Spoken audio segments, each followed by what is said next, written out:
Dear 12th standard students, in this video we are going to learn the example 1.14. Reduce the matrix 3 by 4 matrix கொடுத்திருக்காங்க to a echelon form, row echelon formல கொண்டு வரணும்.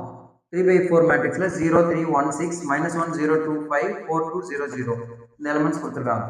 Okay, first நமக்கு 1 ஆனா easy, but second ரோல இருக்கு. அப்ப நம்ம இதை இன்டர்சேஞ்ச் பண்ணிக்கலாம். இன்டர்சேஞ்சிங் row 1 with row 2 இத எடுத்து மாத்தியாச்சு. செகண்ட் ரோல இருக்கிறது ஃபுல்லா மேல ஃபர்ஸ்ட் வந்துச்சு. -1 0 2 5 first row இருக்கிறது எல்லாத்தையும் எடுத்து கீழ செகண்ட் ரோல எழுதிட்டீங்க. 0 3 1 6. third row comes as it is. next இந்த டேர்ம் 0 ஆகணும். ஆட்டோமேட்டிக்கா இங்க 0 ஆயிடுச்சு. இப்போ இந்த டேர்ம் 0 ஆகணும்.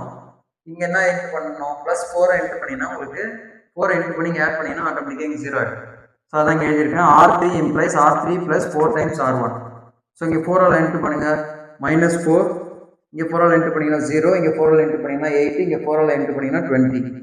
செகண்ட் தேர்ட் ரோ அப்படியே எழுதுங்க. 4 2 0 0 இத ஆட் பண்ணீங்கன்னா you get 0 2 8 20.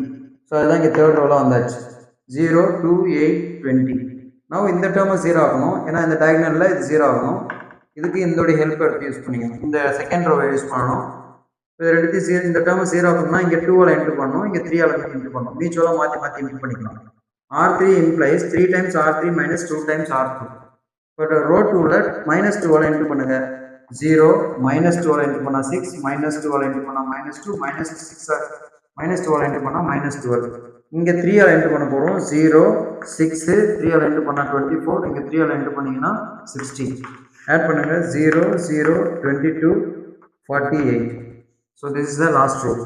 first row என்ன வரும்? -1 0 2 5 0 3 1 6. third row becomes 0 0 22 48. now this is in the echelon form, row echelon form வந்துருச்சு. so the last matrix is in row echelon form. இந்த diagonal 0 ஆயிடுச்சு. இப்போ இது இங்க 0 இருந்ததுன்னா இந்த டேர்ம் கீழ இதையும் 0 மாத்தணும். இங்க இதோட முடிஞ்சிருச்சு. that's all. thank you.